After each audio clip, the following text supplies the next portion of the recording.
So মোটরসাইকেলে এখানে pop of horn লাগাবে, তো পপ অফ হর্নের জন্য আমরা রেডি রাখলাম কাভিয়ার যে হর্নটা ওইটা।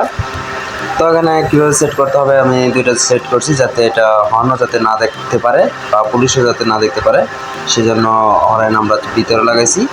তো প্রথমে লাগবে আমাদের ওয়ারিং রিলে, যেটা হর্ন রিলে। তো আমি হর্নের রিলে নিলাম যেটা।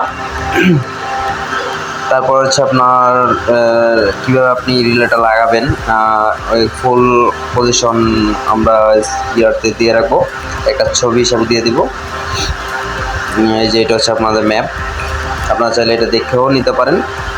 তো গাড়ির হর্নও থাকবে বা আবার পপ অফ হর্নও থাকবে, সেজন্য আমরা একটা ডমিনো একটা সুইচ নিয়ে রাখবো, ঠিক আছে। তো ডমিনো সুইচটা হচ্ছে আপনার চাইলে আপনি পপ হর্নে বাজাতে পারেন বা গাড়ির অরিজিনাল সাউন্ডও আপনি বাজাতে পারেন। তার জন্য আমরা কাজ করতেছি, দেখেন।